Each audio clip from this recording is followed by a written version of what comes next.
Hare Krishna. A warm welcome to all of you for today's GITA live session.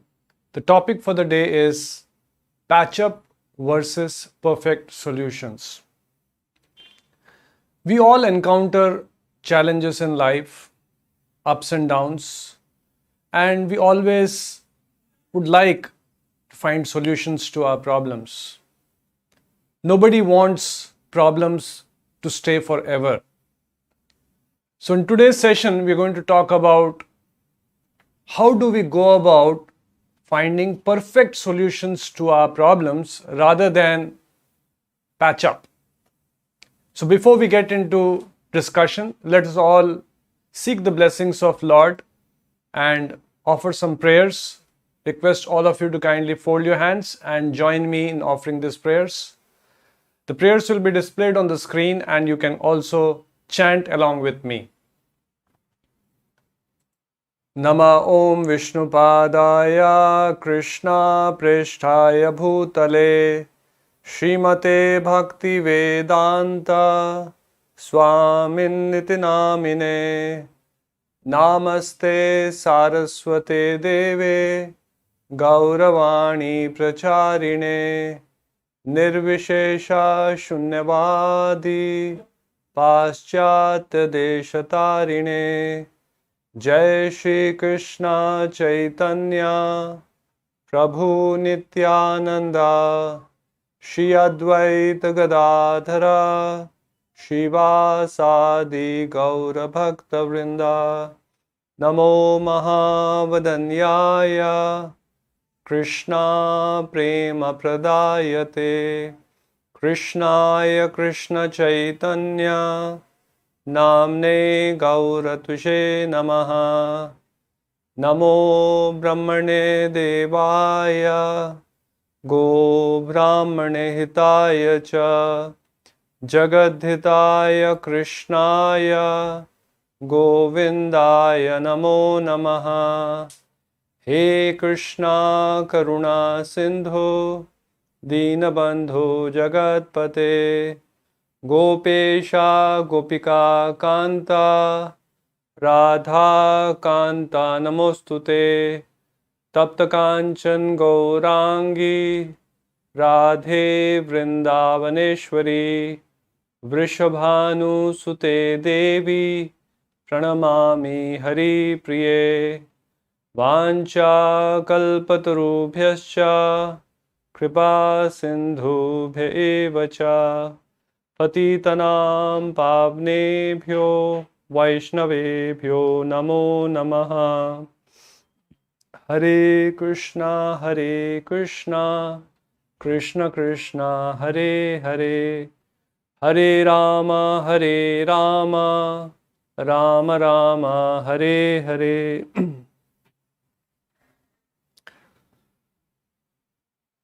So today we'll cover three important aspects as far as discussion on this topic is concerned. The first point is limitations of patch up. I repeat, limitations of patch up. There is no harm in trying patch up solutions. We also use quick fix, Feviquick, and many other such adhesives. Sometimes when things gets broken or we want to fix them, we use these kind of adhesives. So there's nothing wrong about it. But then we know even though we use these adhesives, the joint or that patch up is not as strong as the original bonding. So we have come in this material world, we as Atma, as spirit soul, and as we have been discussing, the Atma is caught up in this cycle of birth and death. Our scriptures say, Punar api janma, punar api marana. And while we have this material body, we encounter Janma, Mrityu, Jara, Vyadhi. Krishna talks about these 4 miseries for which we can find a solution in this human form of life. Janma, Mrityu, Jara, Vyadhi, Dukkha, Doshanu, Darshanam. One who can perceive that these are the real miseries for which we have to find a solution, such a person is in knowledge. So Atma, as spirit soul, we are in this material world, we are caught up in this cycle of birth and death, and we are much against our wish encountering Janma, Mrityu, Jara, Vyadhi. We don't want to get diseased, but it's forced upon us. Like here in present times, nobody wants to get infected. We are trying our best, trying to follow all the protocols or COVID appropriate behavior, but in spite of that, we see people are getting infected. Nobody wants to become old and invalid, but then for some time we can avert, but very soon old age will catch up on us. Likewise, death. We don't want to die, but death is forced upon us. And likewise, much against our wish, according to our karma, karmana daiva netrena jantur deha utpatyate, will get birth in another life, another species. We don't have a choice. Based on our karma, we will be awarded another material body. Our scriptures also say, apart from these natural phenomena, one might say it's a natural phenomena. To become old, it's part of life. To die, it's part of life. Somebody may reconcile. Well, it's part of life. Apart from this, our scriptures say we all are encountering 3 kinds of kleshas. Kleshas means miseries. Adhyatmik kleshas, Adi Bhautik kleshas, and Adi Devik kleshas. Adhyatmik kleshas are miseries because of our body and mind. Somebody may have a stomach ache, some may have ulcers, some may have gastric problems, some might have, even serious diseases like cancer. So these are Adhyatmik kleshas. And we cannot be very sure that these kleshas will not hit us any moment without any notice. In fact, there is a family known to us in Thane, and she told me about a girl. I asked her, where were you last Sunday? So she said she had to attend a funeral. And she described that girl, she was 32 years old, and all of a sudden, she was in good health. All of a sudden, because of brain hemorrhage, she was rushed to the hospital. Before they could figure out what went wrong, she expired. Now imagine 32-year-old, it's not some 85-plus-year-old man or a woman who's already old. It can happen any moment to any one of us. So Adhyatmik kleshas. Then there is Adi Bhautik kleshas, miseries due to other living entities. Srila Prabhupada on a lighter note would give this example. All of a sudden you are sitting and a mosquito will come and bite. It's called Adi Bhautik kleshas. And then Adi Devi kleshas, miseries due to natural calamities. And which see in present times it's on rise. Famines, earthquakes, droughts, excessive rainfall, floods, tsunamis, they're on rise. So we are constantly tormented with one of these kleshas at any time, and the whole life in one sense, although we should not be pessimistic, it is good to be positive, it's good to be optimistic, to count your blessings. Yes, it's a very important attitude to cultivate, but still, objectively looking, we are constantly tormented with one of these kleshas, and so to say, the life is a struggle how we can avert all these kleshas and be happy and be peaceful. This is what life is all about. We want to be happy, we want to be peaceful, we want to be successful, but then these kleshas come in between and keep us away from our desired goals. And we all find solutions. We want to avert dangers.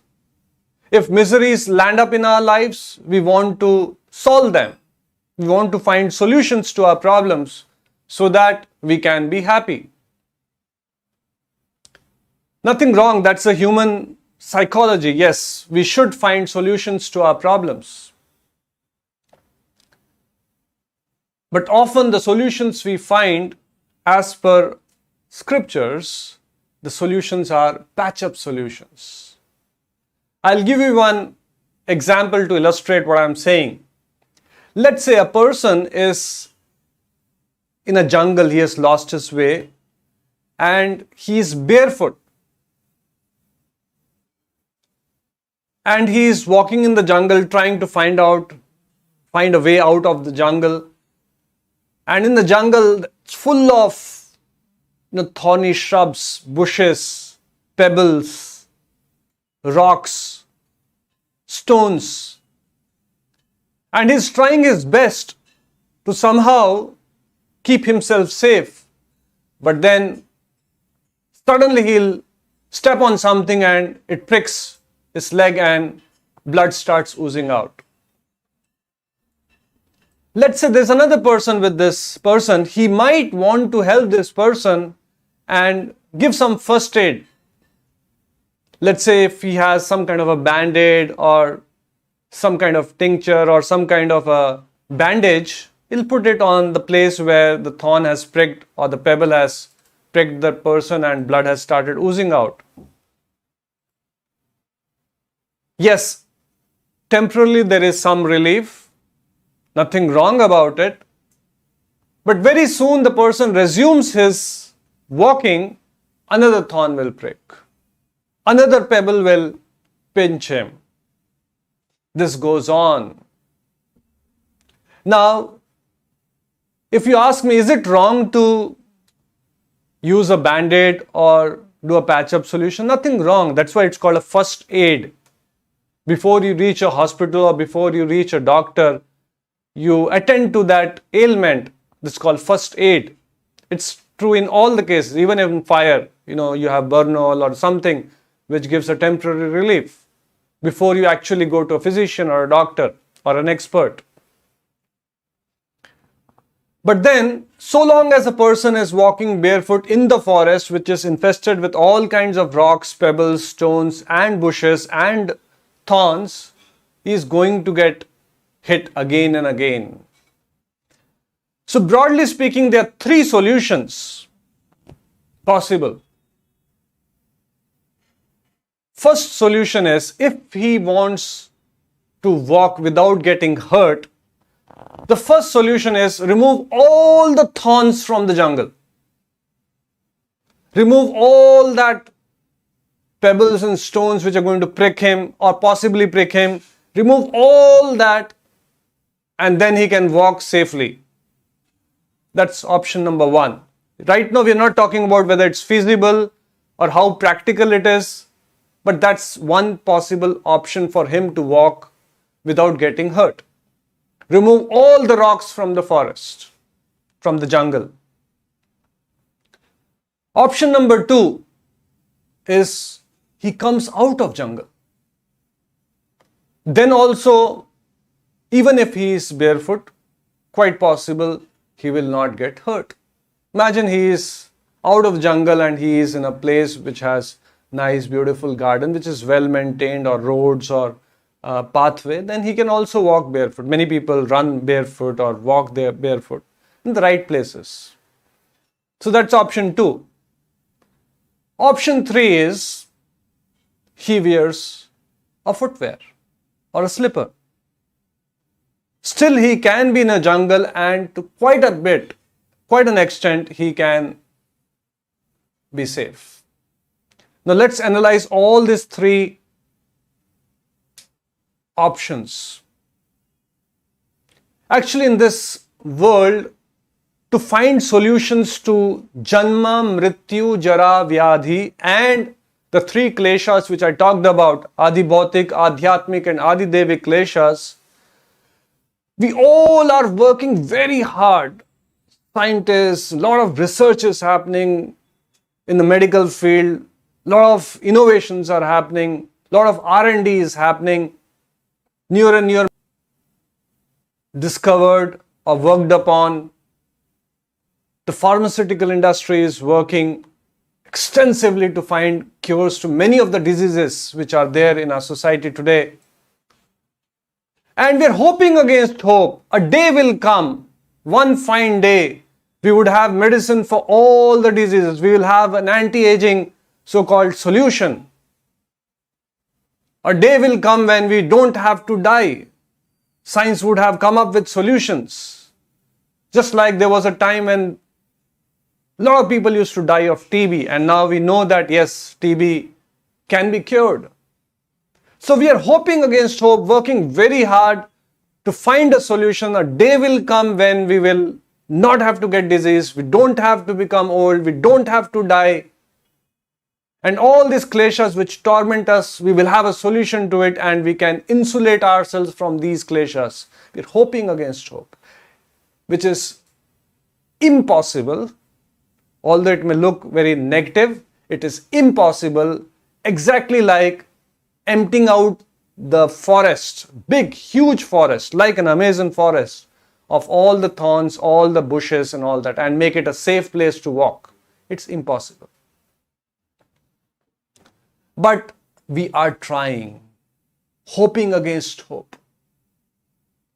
Everyone is geared up, knowingly or unknowingly. We may not know about it, but we are hoping. In Barcelona, many years back, there was a book released by 2 eminent scientists.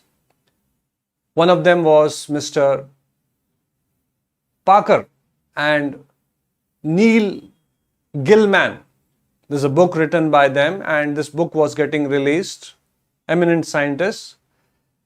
And the name of the book was Death of Death. I repeat, Death of Death. And in the speech, they were saying that very soon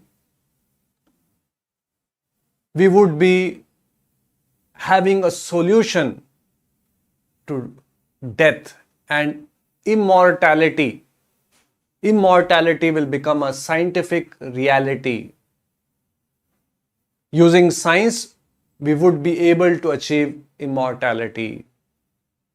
In other words, we can avert death. One of them proudly said in front of the audience in that auditorium, he said, 30 years from now, I would look much younger than what I am looking today. And then he also said that I have decided, very forcefully he said, very vehemently he said, I have decided I will not die. Very forcefully, with a lot of confidence, because they have come up with this, some scientific, they are on track, doing some research, and they're very confident, yes, I have decided I will not die. And they also said that aging, the process of aging will have to be classified, reclassified as a disease, and for which we will find a cure. Aging is not a disease, it happens to everyone, and there is no cure. You can temporarily deaccelerate it, but we don't have a solution. So they said it will be classified as a disease and we'll find a cure to it. So one person in the audience raised his hand, "Sir, if that is the case, then there will be overpopulation in this planet. Imagine if everyone decides not to die, and assuming that we have a solution which is quite easy to afford, or rather it's affordable for everyone, nobody would like to die." So then he laughingly said that by then we would have found ways to go to other planets, and we would have interplanetary travel, and people would inhabit and go and settle down in other planets. So they're quite confident, but sorry to say, again, I don't want to say sarcastically, both of them, this was about 30 years back, both of them are no more. And before their research could complete and they could find a solution, they had to reach Yamaloka. Again, it is not that something to mock at. We are not minimizing anybody's effort, but these solutions will not work. Krishna is saying, Janma Mrityu Jara Vyadhi Dukha Doshanu Darshanam. This world is designed like that. Krishna in the Gita says, Dukkhalayam Ashashvatam. This is a place of misery. And Ashashvatam, it is temporary. Somebody may say, no, I am having a good time, I have good health, I am taking care of my health, my family members are good, I have worked out my finances, everything is well settled. Everything is fine. Okay, how long? Ashashvatam. 20 years? 30 years? 35 years? Even if we have, let's say, good health, good complexion, good facial, this thing, just fast forward 30 years. These days there are some applications, some apps where you can, change your face. You can fast forward or you can retard and wrinkles can come in, and you can, just for the fun sake, just fast forward. So, emptying out the jungle of all thorns and bushes and pebbles is impractical. The second solution, which we talked about, a possible option is we come out of the jungle. We'll talk about it as a solution which Lord Krishna is offering in the Bhagavad Gita for every one of us. And the third solution is that even though we are walking in the jungle, we can have a footwear. Although we are in a jungle which is inhabited by all kinds of wild animals and still there is a danger, but to some extent we can protect ourselves with thorns piercing our feet. So, Bhagavad Gita is giving us a different perspective how we go about leading our lives and finding solutions to our problems. It's giving us a completely different worldview. And let us understand from Gita the perspective, what Krishna is wanting us to pursue. We recently, in fact last year, we went to a trip to Europe and went to London, and London outskirts there is a fort which is very famous tourist attraction. And in that fort, when we approached, it's a huge fort, and I was told that the walls are about 20 feet thick, made of stone, and about 40 feet high. And there's a palace in that fort. So it looks like a fort with such thick stone walls. The inhabitants living in the palace, the king, the queen, and all the other inhabitants will be quite safe. Because which enemy can penetrate such a strong fort made of stone, such high walls? And there were trenches. The way the fort is designed, that it's not easy to just climb and cross over those walls and enter the palace.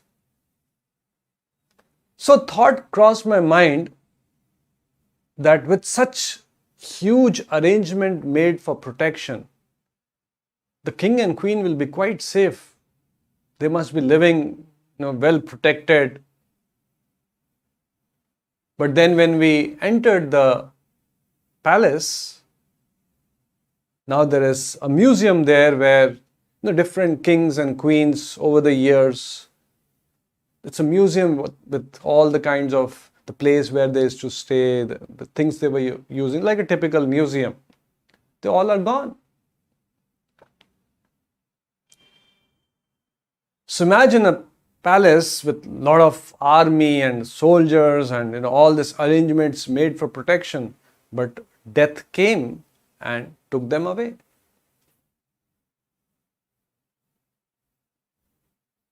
So we can make arrangements, nothing wrong about, we all want to live.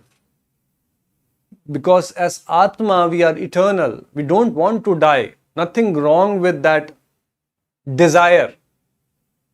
But in this material body, which is temporary, our desire will not be fulfilled, in spite of whatever arrangements we may make.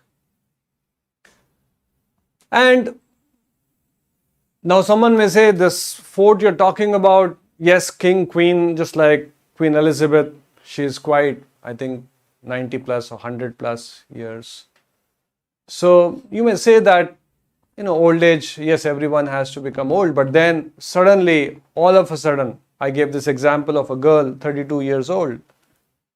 Any moment, our plans can completely be shattered.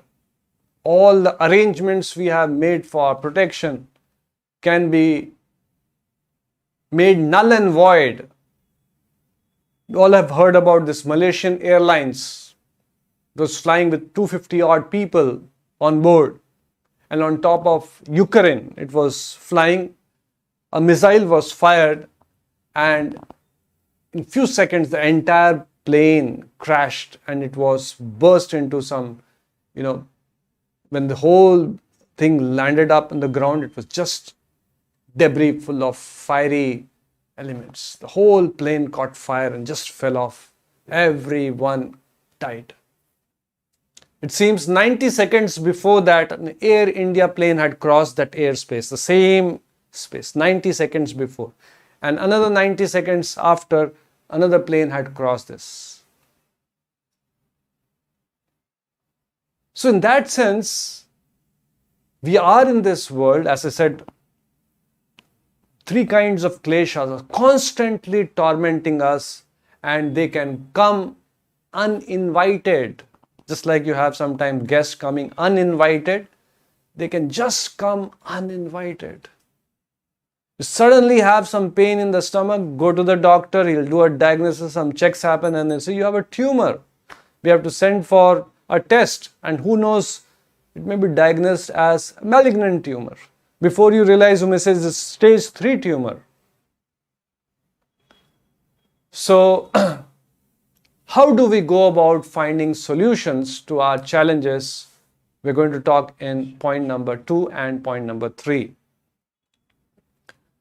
Point number 2, before we even discuss about the solution from the Gita, let us understand the point number 2, what we're going to focus on is the root cause of the miseries. The root cause of miseries.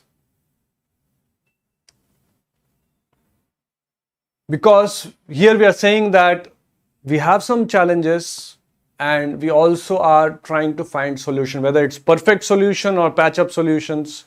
Irrespective of that, we are trying to find solutions. But then, before even we find solutions, let's understand why we get into problems in the first place. What is the root cause of our miseries? Krishna in the Gita says, Ichha dvesha samuttena dvandamohena bharata. because of material desires, ichha, desire to be enjoyers, minus Lord. Just like Ravana wanted to enjoy Sita, which is property of Lord Rama, minus Lord Rama. He wanted Sita, he didn't want Rama. So, he is called a demon. So, when ichha, when we are having material desires, and dvesha, envy, we are envious of the Lord, then we come in this material world and we get a material body. All of us, the body as Atma, we are eternal, never dying. But we are imprisoned, that Atma is imprisoned in a body, life after life. Karmana deve netrena jantur deha utpatyate. We get a material body.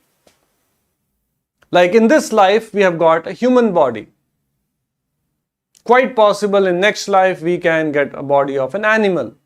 Depends on our karma. So if we analyze, the root cause is our desires. Material desires. I have shared this story earlier. I'll just briefly touch this for some of you who have not heard it. Once there was a fisherman who was trying to catch fish, and suddenly a kite is a kind of a bird which swooped in and took one of the fish in the beak and just flew off. As soon as this kite took one fish in the beak and started flying, all of a sudden she found some 15-20 crows chasing that kite, caw, caw, caw, with a lot of noise chasing. And out of fear, frightened with this crows chasing, this kite flew in the northern direction and the crows are chasing that in the northern direction. Flew in the eastern direction, again found that crows are chasing. Kept flying in different direction, the crows continued chasing, and out of panic, out of fear, out of anxiety, suddenly the fish in the beak dropped from the mouth, from the beak, and as soon as the fish fell from the mouth, the crows started going towards the fish and stopped chasing the kite. At that moment, the kite suddenly came to the senses. My God, it was this fish which was the root cause of all my problems. I was being chased because of this fish in my beak. Moment the fish dropped, all of the crows which were chasing, which was a cause of fear, everything stopped. So we are being chased by adhyatmic kleshas, adibhautik kleshas, adidevi kleshas because of ichha and dvesha. Ichha is also can be called as lusty desires. So long as we have lust not necessarily equates to sexual desires. So long as we have lusty desires, material desires, and we have envy towards the Lord, we will continue to get, Prabhupada says, even if we have a trace of material desire, we will get a material body to facilitate fulfillment of such desire. Krishna is very kind, Lord is very kind. We have a desire to enjoy independent of the Lord, okay, please try it out. And we will continue to get a material body, and so long as we have a material body, we will encounter Janma, Mrityu, Jara, Vyadhi. So long as material body is there, we cannot avert old age, we cannot avert diseases, we cannot avert death, we cannot avert, so long as material desires, rebirth. So what Krishna is saying in the Gita, just like I gave you example of, so long as in a forest, we can wear a slipper and to some extent protect ourselves from all this thorns pricking our feet. And we can walk safely. So Krishna, we all want to be happy. We all want to be peaceful, isn't it? We don't want miseries in our life. We don't want pain. We want to be happy. So in the second chapter, Krishna is saying, a person who is not disturbed by incessant flow of desires. See, constantly we have desires popping up in our mind-body system. I want this, I want to do this, I want to see this, I want to eat this, I want to hear this. A person who is not disturbed by incessant flow of desires that enters like a river in the ocean, which is ever being filled but is always still. We have examples of oceans where a lot of rivers are entering into that ocean, but the ocean is calm. Ocean is relatively, all the rivers are entering it, it's maintaining its calm. So here it says a person who can remain tranquil, who is not disturbed by incessant flow of desires, like the rivers entering into the ocean, can alone achieve peace, and not the man who strives to satisfy such desires. So if we analyze our life is all about desiring and working towards fulfilling that desires, hoping that once this desires gets fulfilled, I'll be happy. But moment one desire gets fulfilled, 10 more desires get cropped up. That is what material life is all about. And so long as we have material desires, we'll continue getting material body and continue encountering Janma, Mrityu, Jara, Vyadi, Dukkha, Doshanu, Darshanam, Punarapi Janma, Punarapi Marana. We will find stopgap solution, but we are in the forest every moment. We may get first aid, we may get temporary relief, but again we'll get struck because we are in a forest barefoot.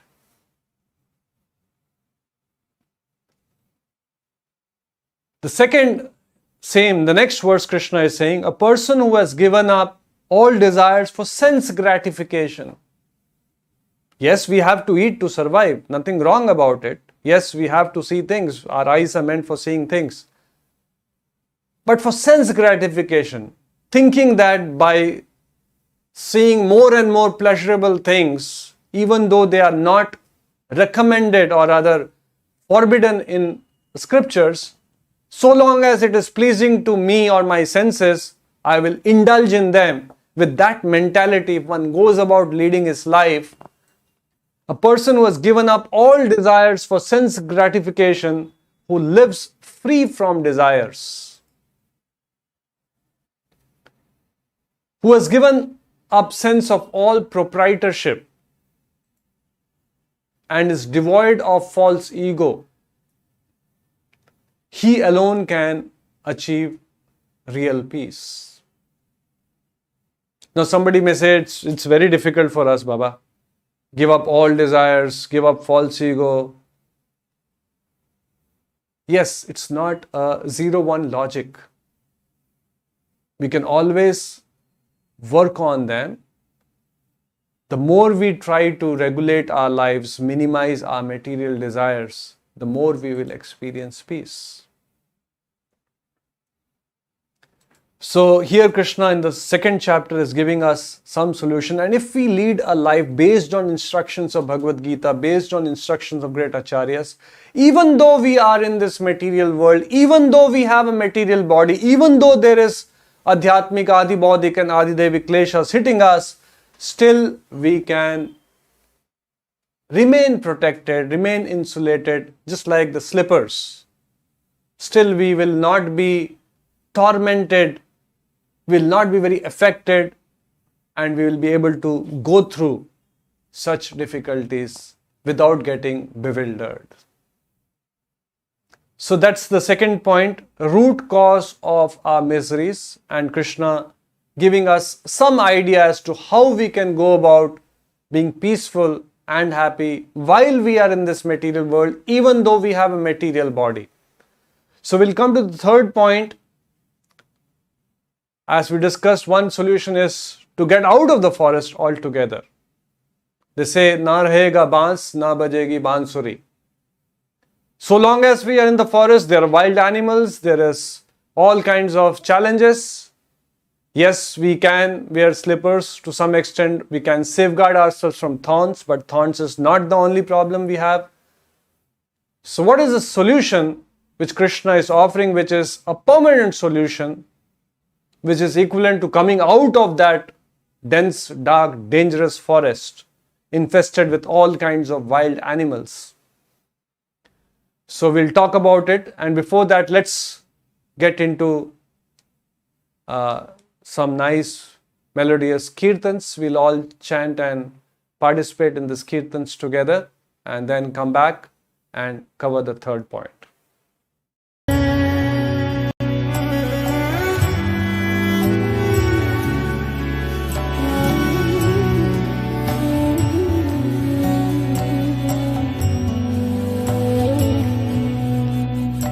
Hare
Krishna, Krishna, Hare,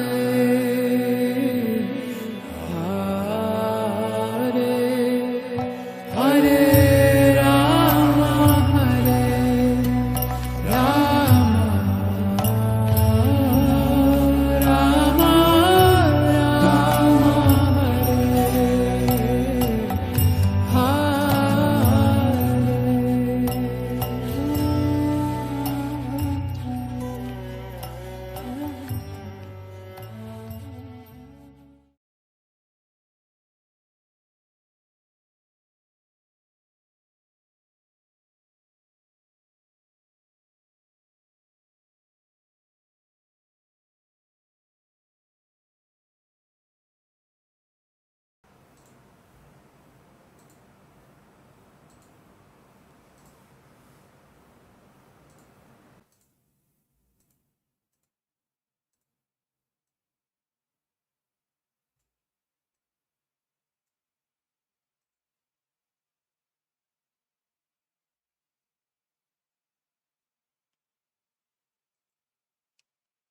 So, quick recap of what we have so far covered. The first point was limitations of patch-up solutions.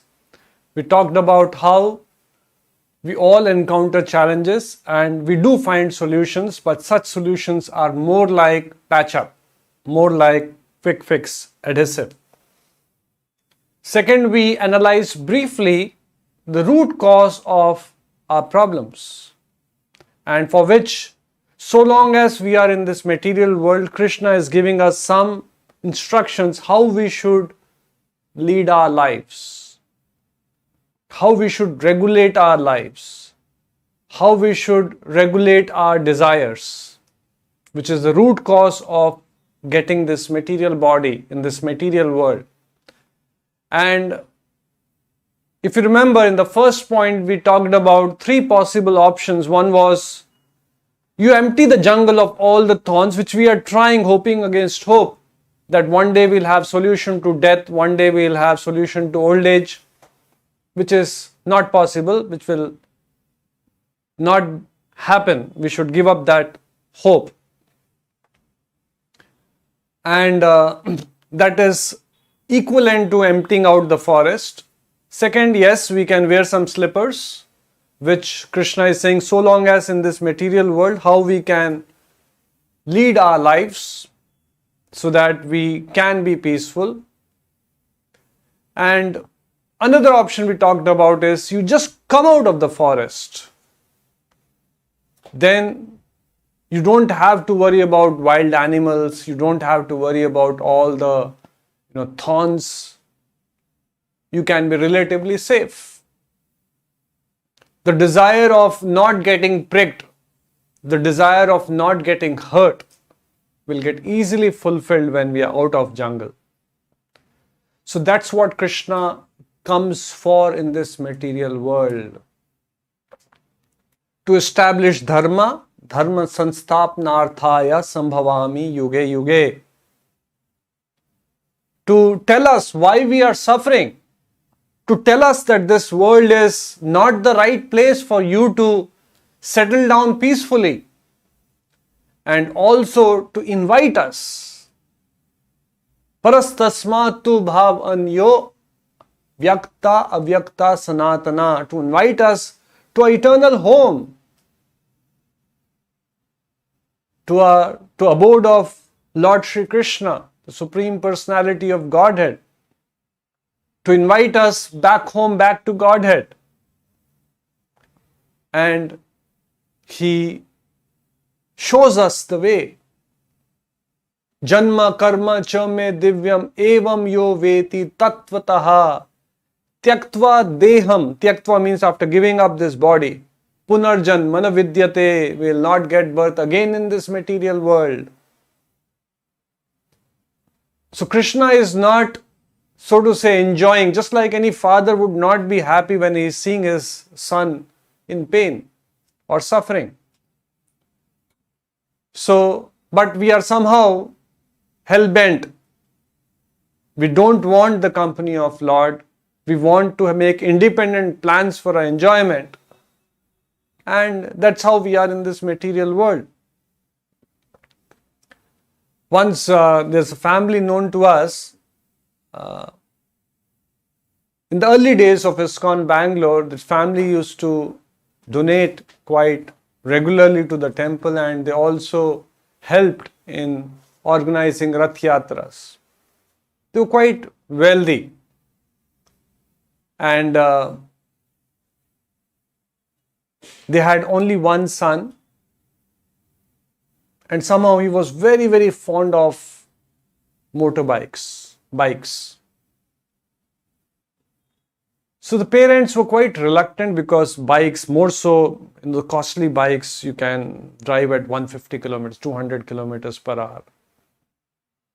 So they were quite reluctant to, although money was not an issue, but they were quite reluctant to fulfill that desire of his. But he kept on insisting, and at last, what to do? Just like, even Krishna, we kept on insisting, no, I want to enjoy. Desire, envy. Okay, take this body, enjoy. So the parents agreed, relented, and finally gave him that bike. And that bike in those days costed 80 lakh rupees. It was very, very costly bike and very different kind of a bike, imported bike. And, on good roads, on highway, you can go up 200 kilometers. Very stable, very sturdy. And he was very happy. In fact, he came to the temple also in that bike and, was very happy. But somehow parents were not very happy. He was the only son. Always there was some fear in them. What if, some mistake happens. So they kept insisting, "Ke beta, let us sell this bike. Enough, your desire is fulfilled. And let's sell this." And they kept insisting, now this is a time for you to get married, settle down. And they looked for a girl also, and the marriage was fixed. Engagement happened. And there was 1 month left for the marriage to happen. And the parents insisted, now that you're getting married, better let's sell this bike. And the son also reluctantly agreed. Okay, let's sell the bike. And they even found a buyer also. For a costly bike, where we'll get buyer? So they found a buyer also, and they had decided that they will sell that bike, and the son also agreed. The price was fixed and the date was fixed, marriage date was fixed. But the son expressed to the parents that now that we have decided to sell the bike, now that I am getting married, I just have one last wish. Let me go to Mysore. Mysore, there's a nice expressway. So let me go to Mysore, last one ride on this bike, and my desire will be fulfilled. I'll be happy, and then we can sell off this bike and I'll happily get married. So the parents reluctantly agreed, okay, it's the last time. Anyway, we have decided to sell the bike. So they agreed, and this person went on this ride, and unfortunately, that was the last ride of his life. Head-on collision with a truck. He was riding at 150 kilometers. Head-on collision with a truck, spot dead.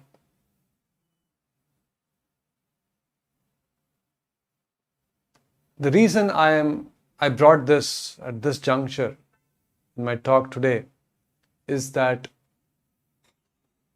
any misery, adhyatmik, adibhautik, adidevik, they will not necessarily give us a notice. Not all miseries come with a very clear, just like sometimes health deteriorates over a period of time. Back pain, you have a lingering back pain which aggravates over a period of time. Not necessarily all miseries come like that. We have nice, healthy relationships, loving relationships. We have invested a lot of feelings, a lot of emotions. One phone call.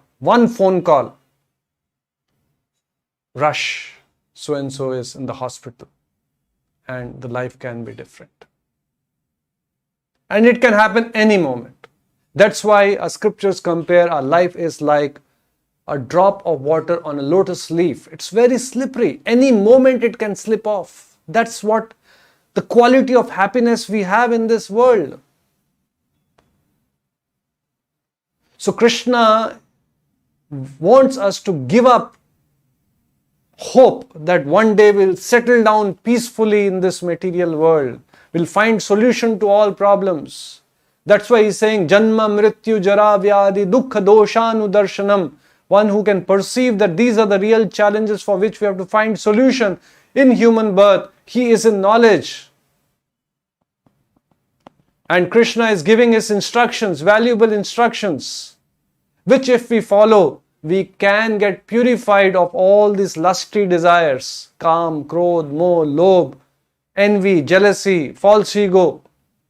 We can get purified and get qualified, entitled to go back to our original home, the kingdom of God, back home, back to Godhead.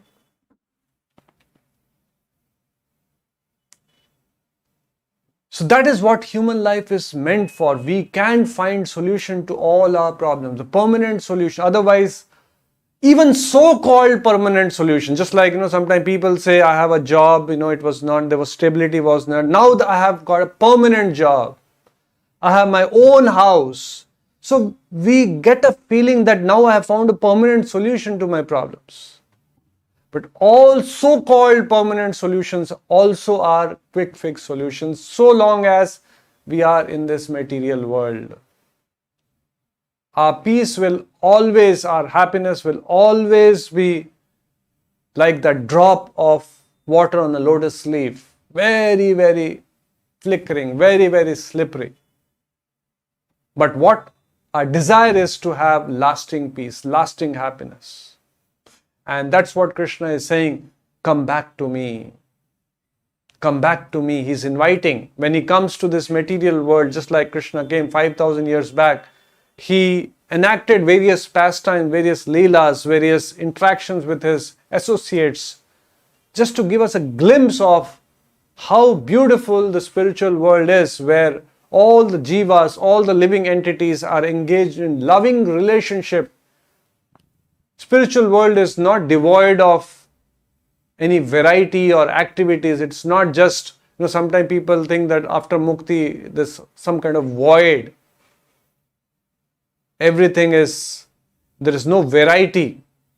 It's full of variety, full of life, full of joy, full of bliss, full of activity, full of relationships. But it is minus all the inabilities what we see in this material world, this lasting relationships. Time is conspicuous by its absence. There is no past, present, and future. People do not become old. So we'll stop here. We have some questions which we will take up. And first question is from Ananda Dama. One of the moral instruction of Chanakya Pandit is, what is the use of a son who is neither a learned man nor a devotee of the Lord? Please explain, Prabhu. Yes, a similar instruction is there even in our scriptures where it says, unless you make your son a devotee, do not become parents. Unless you can make your disciple a devotee of the Lord, do not become a teacher. The idea is that all other solutions what we are looking for or rather trying to pursue are all stopgap and patch-up solutions. That's why Chanakya Pandita says a learned man or a devotee, if he becomes, actually he is working towards permanent solution to our problems. It's in line with what we are discussing today. This question is from Devansh More. Last week I got my shoulder fractured and had to be operated. Doctor has told me to have protein-rich food. All are suggesting to have paya, bone of goat soup, for time being for fast recovery. I am a veg now. Please guide. Sometimes, yes, doctors do recommend, such kind of diet made of non-vegetarian this thing. But I personally feel it is not at all required and it is not mandatory. I'm sure if you take the right kind of diet, fruits, vegetables, nuts, and balanced diet, milk products, and give proper rest to the body, I'm sure you will recover very soon. Wish you a very quick recovery, but please avoid the recommendation given here, bone of goat soup. Please avoid that. This question is from Ajay Raj Sharma. If everything is governed by law of karma, then why bhakti is required? Can't we live life with philosophy of do good and have good? How bhakti intervenes in the law of karma? If we follow the law of karma, do good and be good, we are in this material world. We may take birth in good family with good opulence, just like we see sometimes people with good karma, apparently having all comforts, enjoying good life. Our scriptures talk about even heavenly planets where the standard of living is much higher. Just like even in this earthly planet, there are some countries where the standard of living is much higher, much better in terms of economic prosperity. But still, even if we do punya karma or good activities, we are in this material world, and so long as we are in this material world, punarjanma cannot be avoided. Punarapi janma, punarapi mana. And so long as we have a material body, we cannot avoid birth, death, old age, disease. So why bhakti is required? Bhakti is more than punya. Bhakti is required so that we not only become happy in this life, but after finishing this life, we go back to our original home, our eternal home, back home, back to Godhead. So that way, bhakti is different from doing punya. It is much higher, much better than doing acts of good acts or punya. This question is from Jyoti Takne. What is the difference between acceptance, affection, and attachment? They all are different words, but nevertheless, since you have asked, let me just attempt to. Acceptance is when things unfold in your life, you accept it. They say that even before you find a solution, first accept it. Accept the current reality. Many times people are not willing to accept. Suppose there is a death. Within the mind they are rehashing, nahi hona chahiye, nahi hona chahiye, nahi hona chahiye, but it has happened. That's why they are saying don't cry over spilt milk. So that's called acceptance. First step is acceptance. It may not be very pleasant. It may be a painful experience, but we have to accept. Then work on finding a solution. Affection is when we are blindly attached to something, and without having that knowledge, a lot of emotions gets invested. We have affection, could be to our home, to our family members, to our near and dear ones. And that Krishna says that if it's a blind attachment, it will result in pain. It will call for misery in our life. And the last thing what we have asked is attachment. Affection and attachment in that sense are synonym. When we attach to something, obviously it will result in pain. It gives us pleasure for the time being. But when we lose that thing, we will get pain. That's why our scripture says, Jnana Vairagya. When we get real knowledge, automatically detachment will come about. And detachment is required, is important for us to be happy in this world. This question is from Ajay Raj Sharma. It is said that we have slightest of material desires, we will get a material body. But given that we are human, bound to material mode, it is not impractical that we shouldn't have any material desires. Yes, you are right. As conditioned souls, we have material desires. Human form of life is an opportunity for us to purify our desires. The desires can be purified slowly. Let's say, to give you an example, we have, let's say we call it wrong desires and the right desires. Right now we have 100% wrong desires and maybe 0% good desires, right desires. Or we can call it material desires or spiritual desires. We have 100% material desires and 0% spiritual desires. It is possible that we mold our lives by following the instructions of Gita, and we can purify ourselves, and we can have, yes, we cannot suddenly give up all material desires. We are conditioned soul, as you mentioned. We can reach a stage which is 80% material desires and 20% spiritual desires. This is the meaning of advancement. This is the meaning of purification.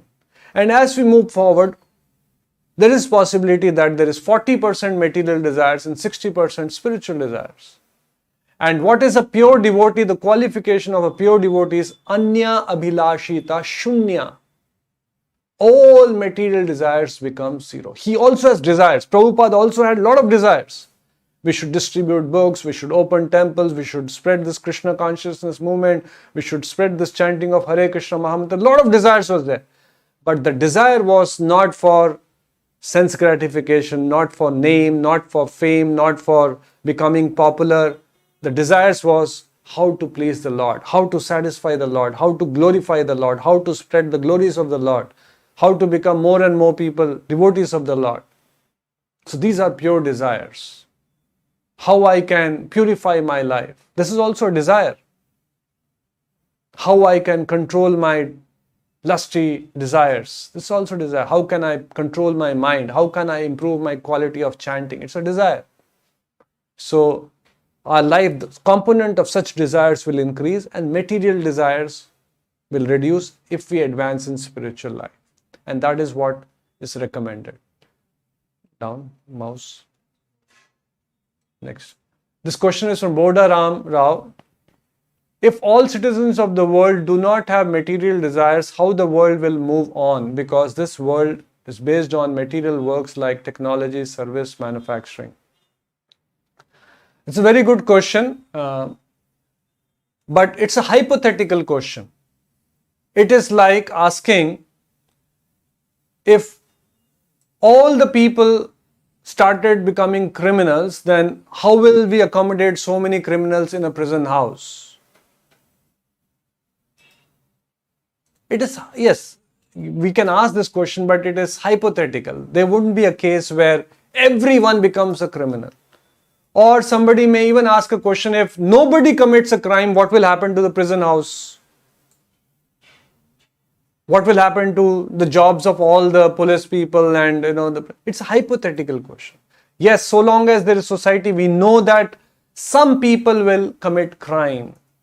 So it is not possible that, forget about getting freed of material desire, people have no inclination even to chant the names of the Lord, to hear Bhagavad Gita. Very few. Manushya naam sahasreshu kaschit atiti siddhe. Out of millions of people, Krishna says, one will try for perfection in life. Yatatam api siddhanam kaschin mam veti tattvataha. One in millions who have perfected their life will know me in truth. So it's a hypothetical thing that a time will come when everyone will stop material. This material world is a place where everyone has come to fulfill material desires. And just like in a prison house, everyone by and large are criminals. So only few people who by the mercy of the Lord have got this sense, the root cause of our misery is this material desires, will try to mold their lives based on instructions of Gita and try to purify their lives. So it's quite difficult that everyone will not have material desires and the world will come to a grinding halt. It's a hypothetical situation. If that happens, if everyone gives up material desires, then this world becomes a spiritual world. Giving up material desires does not mean that we become inert. Desiring is an ability of jiva. If we develop pure spiritual desires, then this world becomes a spiritual world. How can desire to enjoy independent of God come when we are already in bliss in the spiritual world? If we misuse free will, can't we misuse again when we go back to the spiritual abode? So the scriptures give us this example that yes, just like a child when he's playing with fire, the parents tell him that do not play with the fire. But the child does not listen, keeps on insisting and finally puts his hand in the fire. Once it gets burnt, then there's a good possibility the child will not put the hand in fire again. Although that possibility still exists. If he is such a fool that in spite of getting burnt, in spite of getting hurt, he still puts his hand in fire, he's a fool. So the possibility is, that's why there's a saying, a cat which is burnt because of boiling milk, even if you give a buttermilk which is quite cold, it will think 10 times and then drink it. So likewise, a scripture says, Yad gatva na nivartante tad dhama parama. Krishna is saying, after we go back to the spiritual world, after being in this material world for so many lifetimes, and then purifying and having understood that it's a futile attempt to be happy, fulfilling all the material desires, just like Krishna is saying, it's like different rivers flowing into the ocean remains still. So having understood that, when we go back to the spiritual world, Krishna is guaranteeing that we will not fall back. Although the possibility, free will is there, but because we have gone through, it's not easy to go back to Godhead. Anya Abhilashita Shunya, when we have reached that stage where all material desires have been vanquished and we have become fully purified, then we go back. So Maya will give different tests. If we have a tinge of material desires, we'll remain in this material world. And when we go back to the spiritual world, Krishna is promising we will not fall back in this material world again. This question is from Abhay saying, if this life is a misery and everything here is material, what leads to misery then? Why did Lord Krishna, the Supreme Lord, created anything like this? Why is there anything? To give you a brief answer, although we have covered this because different people have joined at different times, so we all may be at different stages in our learning, in our development. So just like the government, which is meant for welfare of citizens, plans various schemes, various amenities for the welfare of the students, of the people, of the citizens, the same government also has a police department. The same government also invests money in building a prison house, because it knows that there will be some citizens which will take law in their hands and will disobey or violate the laws. For their reformation, for punishment, such prison house is required. So although the Lord is very kind, He is our loving Father, but still, because we have rebelled against Him, we have defied His authority. Ichha, dvesha, samuthena, dvandamohena, bharata. So this material world is created, and we come here because we wanted to fulfill our material desires, and opportunity is given. And Lord also comes and gives us this knowledge that give up this futile attempt and come back to me. It's like son of a rich man insisting that I don't want to stay in the house. He rebels against his father, goes out, but the father reluctantly agrees. What can be done? The example I gave of a father agreeing to buy a bike for the child. But the father knows that the child will not be happy, and he'll be very happy if he comes back home. That's what Krishna is wanting us to do. And that's how He comes and gives this knowledge of Gita for us to understand why we are suffering and to find solution to all our problems.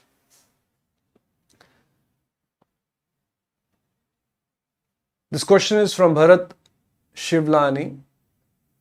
Can you give some tips on how to concentrate while chanting?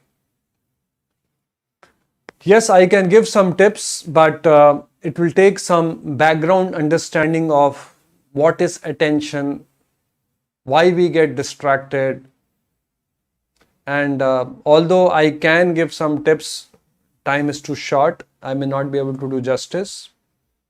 But if you're genuinely interested, sometimes we look for solutions. Chanting is a very integral part of our spiritual growth. And day after day, depending on how many rounds you're doing, like we chant 16 rounds, so every day, invariably, we have to invest 2 hours. So it's worth investing time in understanding more about chanting, more about quality chanting, more about how to be attentive. If we are day in and day out cutting trees, it is important that we also sharpen the saw. So this knowledge about how to improve chanting, how to be attentive is very important. And we are very fortunate and very blessed, very detailed discussion, not only discussion, with a lot of practical tips. How do we go about improving the chanting quality? With a lot of analysis, what is chanting, why we chant, why it is important, how to be attentive, why we get distracted. Just like a doctor, analyzes with a good understanding of human anatomy, different organs, what is the cause of the disease, and then find a solution. Likewise, this course is there, this sessions are there on YouTube called Soulful Japa. Soulful Japa. If you just type, you'll get a lot of videos from Madhu Pandit Prabhu. So if you watch those videos, you'll have to invest some time. Each video is for about an hour or so, and there are about 80 odd, 100 odd videos. Invest time, it's worth investing. We all have gone through it and immensely benefited from it. And I'm sure you will also benefit. Please go through that. I don't think I'll be able to do justice in next 3 minutes, 5 minutes on how to improve quality chanting. This question is from Vidhi. How to get over attachment? Just like desires, we cannot give up desires. We cannot become completely desireless. To be desireless also is a desire. So if we have to give up desires, what scriptures are recommending is don't give up desires, but purify your desires. Remove all kind of wrong desires and substitute it with the right desires. So likewise, attachment, we cannot completely give up attachment. But if we cultivate right attachment, positive attachment, attachment to the Lord, then automatically attachment to wrong things will get minimized. We sometimes give this demonstration. Let's say if I have a glass of dirty water, and if I want to purify the water in the glass, what do I do? I don't have luxury of, emptying out that dirty water and filling it with fresh water. I keep pouring fresh water. What will happen is all the dirty water will start overflowing, and in due course of time, the glass will have only the fresh water. Depends on how much fresh water you have poured in. So likewise, when we tread this path of spirituality and cultivate attachment to the devotees, attachment to the Lord, positive attachment, then automatically negative attachment or wrong attachments starts minimizing. So that is the right way. We are not asked to completely give up all attachment. Yes, we can give up attachment to wrong things. We can cultivate attachments to the right things, to right people. This question is from Bala Khanda. How to train our brain to get detached from material desires? Kindly give a few bullet points. Material desires, as I said, we cannot become desireless. We have to start desiring the right kind of desires. And how do we get such information? Like you're asking some practical points. Such information we get, such motivation we get by attending satsang. Like example, in today's this thing, we should try to improve the quality of our chanting. We should get up early in the morning. We should regulate our senses. We should try to control our... These also are desires. These also are desires. I will be regulated. I will eat only the right kind of foods which are offered to the Lord. It's also a desire. So when we cultivate these desires, automatically the material desires will minimum, because we have a limited desiring capability. Even if we are thinking our thoughts, in one moment we cannot think 10,000 thoughts. So we have to think the right thoughts, we have to cultivate the right desires, and that inspiration to cultivate the right desires and knowledge comes from satsang, sadhu sangha. So if we increase that, automatically our life starts, the right kind of desires starts manifesting and we tread the right path. This question is from Lakshmi Kant. After quitting this material body, the soul will remain in that house for 7 to 10 days. Is it true? I am not very sure, but yes, the soul, depending on its karma, it can get material body immediately, or it can get after a time, after a while. In fact, a lot of people ask, is ghost a reality? The answer is yes. What is a ghost?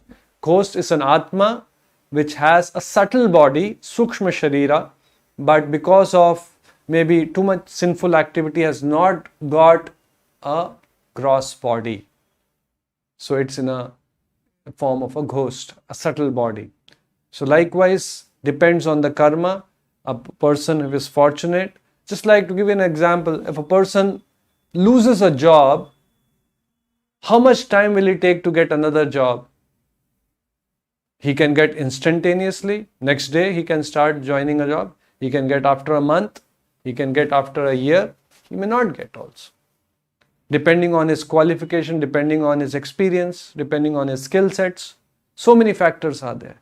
So likewise, the soul, if it is fortunate, blessed, can get the right body, can go back to God at next moment, can get after a while. This question is from Sadhana Gupta. Once one comes to be aware of the solution and is surrendered, but the baggage of unwinding old worldly affairs becomes source of delaying detachment. How to deal with it? Yes, you are right. Once we understand that this is the right path, there is a force. This is called conditioning. And many times unwillingly, in fact, this is a question which Arjuna also asked, many times we act unwillingly as if there is some kind of a force. We know that I should not be doing this, but as if there is some force goading us to do it. I know I should be getting up in the morning, but somehow there's another force which keeps me in the bed. So how to overcome that? So that's why Krishna is not impractical. Our scriptures, our acharyas are not impractical. That's why they're saying that when we tread this path, we have to necessarily practice these three things: utsaha, dhairya, and nishchayat. Enthusiasm, patience, and determination. Prabhupada gives an example. Let's say a man and a woman gets married and they want to have a child. They cannot have a child the next day. They have to be patient. They may intensely desire, but they have to be patient. They'll have to wait for the right time for them to conceive the child and then child to get born. So likewise, we have material desires. We might have understood that it is futile, but suddenly we cannot wipe up those material desires. These are called urges. Vacho vegam, manasa vegam, jiva vegam. These are vegam, urges. Urges of mind, urges of belly, urges of genitals, urges of tongue. Suddenly we cannot stop it. That's why while we are practicing, we have to be enthusiastic, we have to be determined, and we have to be patient. A child knows that it has to walk, it has to run. The parents also want the child, but it cannot all of a sudden walk and run. It will start taking some baby steps, it will fall down, it will falter, again it gets up, again we inspire, motivate, again he walks for a while, again he falls. That's part of the learning curve.